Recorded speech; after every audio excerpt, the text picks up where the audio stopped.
Hello, students. You might recall that a few lessons back you did an experiment involving chemical properties of acids and used that experiment to distinguish between a weak and a strong acid. Well, today we'll be looking at those same chemical reactions, but we will try to express those in the form of word equations and chemical equations because that's the language of chemistry. Now, before moving to the specific chemical reactions, let's have a look at what kind of salts are formed by some of the common acids. So, hydrochloric acid forms chloride. What that means is that whenever you see chloride as a suffix, that is the second part of the name of a salt, you can immediately infer that that salt has been created from hydrochloric acid. Let's take an example of one of the most common type of salts, which is the table salt, which we know is sodium chloride. Now, when you look at the name sodium chloride, you can see that the second part of the name has the term chloride, which can be used to infer that this salt is made from hydrochloric acid. The same thing applies to sulfuric acid, which is used to make salts called as sulfates. So if you see sulfate appearing in the second part of a name of a salt, you can immediately conclude that it's been made from sulfuric acid. Similarly, the kind of salts that are made from nitric acid are called nitrate. Now let's look at the first chemical property of acids, which is the reaction with metals. So as you can read in the description, most metals react with acids to form a salt and release hydrogen gas. The important thing to take note of here is that it's most, not all, because there are certain metals which do not react with dilute acids. I'll explain that in a later slide. But the general reaction that's happening here goes something like this. When a metal reacts with an acid, it creates two products. The first of those two products is a salt, and the second is a hydrogen gas. As you can see in this image, it's pretty clear that the bubbling here reflects the formation of the second of these two products. However, the important question to ask is how do you identify the salt that has been made in this reaction? So let's have a look at an example to answer this question. Let's say your reaction is magnesium and hydrochloric acid. As you can see, the products are magnesium chloride and hydrogen. So how do we know that the name of the salt that's going to be made here is going to be magnesium chloride? As I said in a previous slide, the second part of the name of a salt, that is the suffix, is derived from the acid from which it's created. In this case, hydrochloric acid is the acid used, and that's why the second part of the name of the salt is chloride. The first part of the name is generally derived from the metal that's being used here. In this case, the metal is magnesium.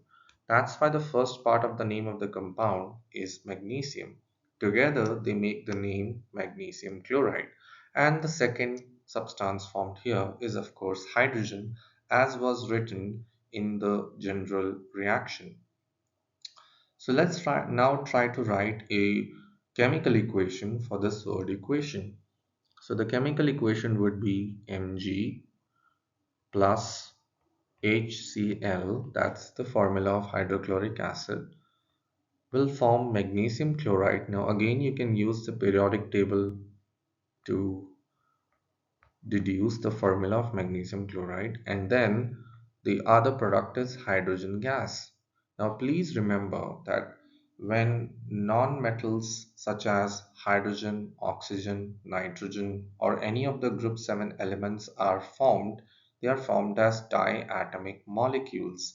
That's why you have to write them as H2 and not just H. That's because that's not the way they naturally exist. Now this might be the chemical equation for this reaction, but it's not balanced. So let's try to balance this chemical equation. Now here you can see that you have two atoms of hydrogen and chlorine on the product side, but only one on the reactant side. So if you put a coefficient of 2 here, that balances the chemical equation. Now I would like you to pause the video and try to complete the word equation for these two chemical reactions. Thereafter, try to write their chemical equation and balance them. Once you have arrived at your answer, you can continue to watch the video and verify if your answers are correct. So again, because aluminum is the metal, the first part of the name of the salt is going to be aluminum. And because the acid used is sulfuric acid, the second part of the name has to be sulfate. So the name of the salt is aluminum sulfate. And of course, the other product is already known, which is hydrogen. Now let's try to write a chemical equation for this particular word equation. So aluminum is represented as Al, sulfuric acid is represented as H2SO4, as you can see here. And this gives you aluminum sulfate. Again, if you look at the periodic table and the formula of polyatomic ions, you will realize that aluminum has a valency of 3 and sulfate has a charge of 2, which is also its valency. So then if you interchange these valencies, you get the formula Al2SO4 whole thrice, and that's going to be the formula of aluminum sulfate. Plus you get hydrogen gas. But this equation is not balanced. The first thing that we see here is that aluminum has two atoms on the product side but only one on the reactant side. So we put 2Al over here. The next thing that we observe is that there are three sulfates on the product side, but we see only one sulfate on the reactant side. So we put a 3 in front of the sulfuric acid. But that also changes the number of total hydrogen atoms. So there are 6 hydrogen atoms here. So we might as well put a 3 here, and that balances our chemical equation. I hope this explanation was clear. If not, please reach out to me in person to clarify any doubts. Now let's try to write the word equation for the second chemical reaction. Again, the first part of the name of the salt is going to be derived from the metal, so it's going to be sodium. And because it's nitric acid, the second part of the name of the salt is going to be nitrate. So the name of the salt is sodium nitrate. And the other product, of course, is going to be hydrogen, right? Let's now write the chemical equation for this reaction. So sodium has the symbol Na, nitric acid has the formula HNO3, and again if we use the periodic table and the table of polyatomic ions, we can deduce that the formula of sodium nitrate is NaNO3 and we get hydrogen gas. Now again we can observe that this chemical equation is not balanced because there are two hydrogens on the product side but only one on the reactant side. So we put a 2 here. But that also changes the number of nitrate ions. So that also becomes 2. So we need to put a 2 here to balance the number of nitrates. But that also changes the number of sodium. So we are compelled to put a 2 in front of sodium, and that balances our chemical equation. Now, a few minutes back, I told you that it's not all metals, but most metals which react with acids. That's because the reaction of a metal with an acid is called a displacement reaction, which can only happen if the metal lies above hydrogen in the reactivity series. Now you can see that there are a couple of metals which are below hydrogen in the reactivity series. So in essence, these metals cannot displace hydrogen from the compound. What I intend to say here is that when you treat zinc with hydrochloric acid, then zinc being more reactive than hydrogen can displace or rather push hydrogen away and instead combine with chlorine to make the salt zinc chloride. So that can happen because zinc is placed above hydrogen in the reactivity series. But if we try to do the same reaction with copper, then the reaction won't happen. That's because copper is less reactive than hydrogen, so it cannot push out hydrogen from the acid HCl. Please keep in mind that this is only for dilute acids.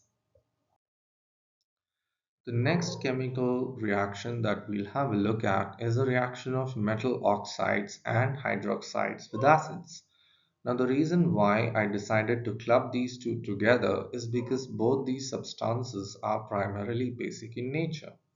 And we know that acids react with bases to form salt and water, and such reactions are called as neutralization reactions. The product of a neutralization reaction are salt and water. And the way we form a salt is much the same way we discussed in the previous example. The first part of the name of the salt is going to be derived from the metal that's coming from the metal oxide or the hydroxide. And the second part of the name, that is either it's a chloride, a sulfate, or a nitrate, will depend on what acid was used to make the salt. And of course, the formula of water is H2O. So let's have a look at an example.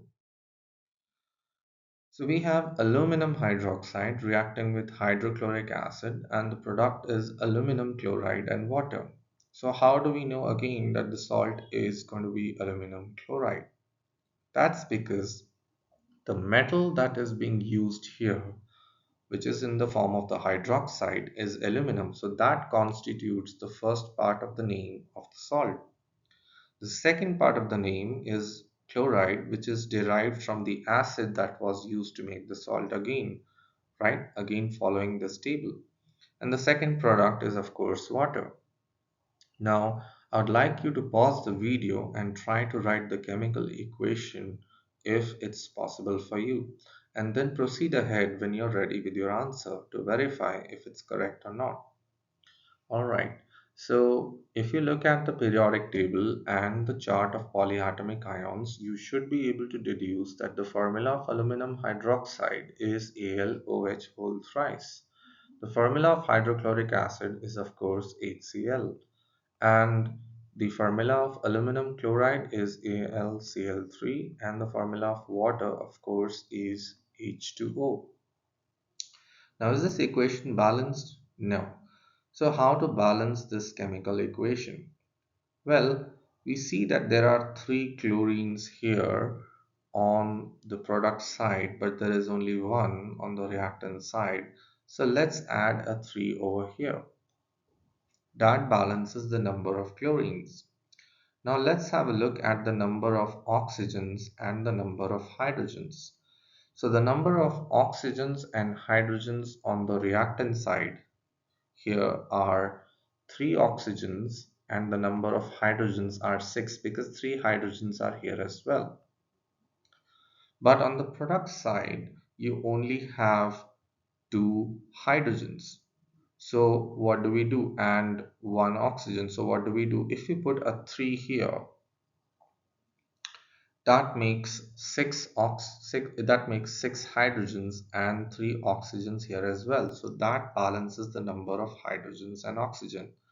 So now if we have a look at the chemical equation, every atom appears to be balanced. We have 1 aluminum on both the sides, we have 3 chlorines on both the sides, we have 6 hydrogens on both the sides, and we have 3 oxygens on both the sides.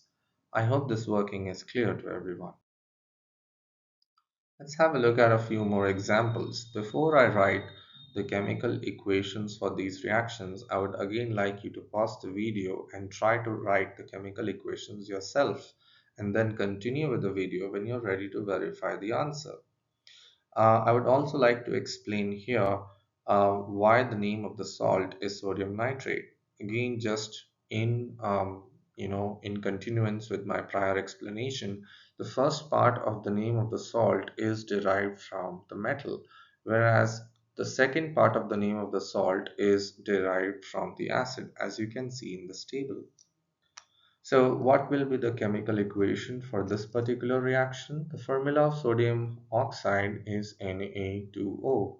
The formula of nitric acid is HNO3. So when you react them together, you get sodium nitrate, the formula of which is NaNO3, plus you get water. So let's have a look at whether this chemical equation is balanced or not. So here we can see initially that there are two sodium atoms on the reactant side, but there is only one on the product side. So let's add a 2 here. Now, if we add a 2 here, that balances the sodium, but it also changes the number of nitrates.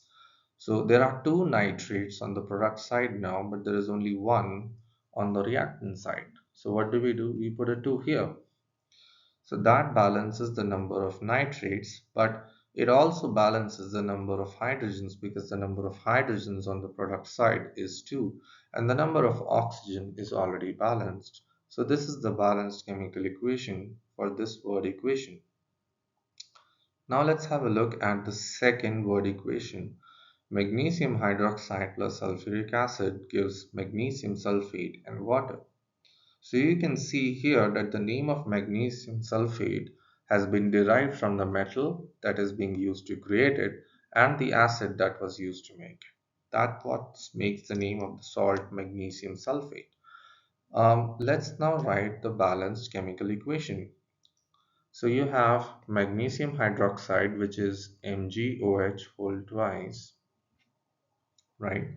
And then you have sulfuric acid, which is H2SO4, and these two react to make magnesium sulfate. So both magnesium and sulfate have a valency of 2, hence the formula is going to be just MgSO4 plus you have H2O.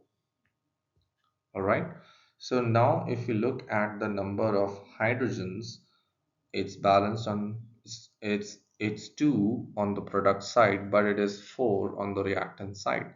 So just to make it balanced, we need to add a coefficient of 2 here. All right, now if you look at the remaining chemical equation, we have one magnesium on both the sides, we have one sulfate on both the sides, we have two hydrogens, we have four hydrogens on both the sides, and we have two oxygens on both the sides as well. So that's the balanced chemical equation for this reaction. Now let's have a look at the third chemical property, which is the reaction of acids with carbonates and hydrogen carbonates.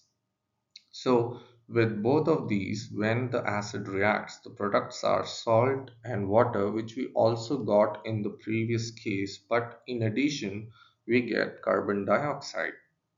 You might recall from our experiment that when you added sodium carbonate to an acid, it gave you a brisk effervescence, which is due to carbon dioxide gas. Now, if you're not familiar with what hydrogen carbonates are, that's another category of polyatomic ion, and its formula is HCO3 with a charge of -1. That 1 is going to be its valency. Let's have a look at an example. So the example here is calcium carbonate plus sulfuric acid gives you calcium sulfate plus carbon dioxide plus water. Again, why the name of the salt is calcium sulfate? That's because the first part of the name is derived from the metal and the second part of the name is derived from the acid. And the other two products are fixed because we have a carbonate over here. So let's write a chemical equation for this particular word equation.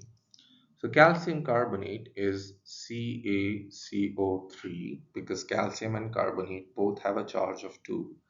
They react with sulfuric acid, which has a formula of H2SO4, and that gives you calcium sulfate, which is CaSO4 plus carbon dioxide plus water. Now, if you look at this equation carefully, you will see that this equation is already balanced because you have one calcium on both the sides, you have one sulfate on both the sides, you have two hydrogens on both the sides, and you have three oxygens on both the sides. Again, we are treating sulfate as one entity, not dividing sulfate into sulfur and oxygen. So this chemical equation is already balanced. Now again, I would like you to pause the video and write chemical equations for these two word equations. Just to clarify again, the name of the salt is sodium chloride. That's because the first part is derived from the metal and the second part is derived from the acid. And the same goes for the second word equation. The name of the salt is barium nitrate. That's because barium is derived from the metal and nitrate is derived from the acid. So please try to write chemical equations and balance them, and then continue with the video when you are ready to verify your answer. All right. Now, sodium has a valency of 1. As we saw in the previous slide, hydrogen carbonate has a valency of 1 as well. So when you combine them, the formula becomes NaHCO3. In fact, sodium hydrogen carbonate is more popularly known as baking soda. So this reacts with hydrochloric acid, which is HCl, and that makes sodium chloride, which is NaCl, plus water, that's H2O, and carbon dioxide. So just like the previous example, this particular chemical equation is also balanced, as we can verify. So we have one sodium atom on both the sides. We have two hydrogen atoms on both the sides. We have one carbon atom on both the sides. We have three oxygens on both the sides. And we have one chlorine on both the sides. So this is a perfectly balanced equation. Now let's try to write the chemical equation for the next word equation. So barium carbonate is BaCO3 that reacts with nitric acid, which is HNO3, right? And the products are barium nitrate, which is BaNO3 whole twice, and water and carbon dioxide, which we know have the formula H2O and CO2 respectively. Now, this does not appear to be a balanced equation because the number of hydrogens are not balanced and the number of nitrates are not balanced. As you can see, there are two hydrogens and two nitrates versus one hydrogen and one nitrate. So, a very simple solution to this problem is just adding a 2 here, and the rest of the atoms appear to be balanced. So we have one barium on both the side, we have one carbon on both the sides, and then we have three oxygens on both the sides as well. Again, excluding the number of oxygens that are there in the nitrate. So I hope these examples are clear to you. So, if we summarize our understanding so far, these are the four primarily important chemical reactions of acids. So, acids react with metals to make salt and hydrogen. Acids react with metal oxide to make salt and water. Acids also react with metal hydroxides to make salt and water. That's because both of them are collectively called as neutralization reaction. And then acids react with carbonates and hydrogen carbonates to make salt, water, and carbon dioxide. As you can see that the common factor in all of these reactions is that a salt is formed. And the important learning that you have to take away from this video is that a salt is constituted by a metallic part and a non-metallic part. The metallic part is determining the first part of the name, whereas the non-metallic part is basically determining the second part of the name. Let's now see what kind of questions are expected to show up from this particular section of the topic. So here you have two situations. You need to write the word and chemical equations for the reaction in these two instances. Just forgive me for the second one, that's probably a typographical error. Alright, so in the first instance, you have barium hydroxide reacting with sulfuric acid. If you want to test your skills, you might as well just want to pause the video here, try to work out the word and chemical equation on your own, and then continue with the video to verify your answer. Else, you can continue watching the video. So, you have barium hydroxide solution. So, essentially, barium hydroxide solution is like barium hydroxide dissolved in water. More appropriately, it's an aqueous solution of barium hydroxide. So, that is BaOH whole twice, and this is treated with sulfuric acid, which is, well, H2SO4. So this is the chemical equations. What about the word equation? In the word equation, we already have barium hydroxide, which is given here, and the second of the reactants is sulfuric acid. So we know that the first part of the name comes from the metal. So the salt is going to begin with barium, and the second part of the name is going to be derived from the acid. So it's going to be sulfate. So it's barium sulfate. And because it's a reaction between a metal hydroxide and an acid, we know the second substance is just going to be water. So let's complete the chemical equation as well. So barium sulfate is going to have the formula BaSO4, and then water is H2O. So let's look at whether this equation is balanced or not. So we have four atoms of hydrogen on the reactant side, and we have only two on the product side. So we just put a 2 here, and everything else seems to be balanced. Now let's have a look at the second situation. So we have sodium carbonate, which is treated with hydrochloric acid. So this is a classic case of a carbonate reacting with an acid, where we know that the products are going to be salt and water and carbon dioxide. So let's complete the word equation for this one. So we have sodium carbonate plus hydrochloric acid, and we know that the salt will have two parts. The first part is going to come from the metal, so that's sodium, and the second part is going to come from the acid, which is chloride. And because it's a reaction of an acid with a carbonate, we're going to have the other two products as water and carbon dioxide. All right. Now let's write a chemical equation for this one. So we have sodium carbonate as Na2CO3, hydrochloric acid as HCl, and the products are sodium chloride, which is NaCl, water, which is H2O, and then carbon dioxide, which is CO2. So we see that this equation is not quite balanced. So we put a 2 here to balance the number of sodiums, but that also changes the number of chlorines. So we put a 2 here, and that also balances the number of hydrogens on the product side. The rest of the atoms appear to be balanced.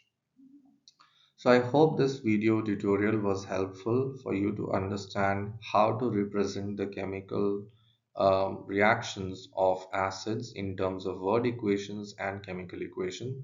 Most importantly, you should be able to derive the name of the salt when you know the reactants, and you should also be able to write the chemical formula of the salt. I hope this video was helpful. Thanks a lot.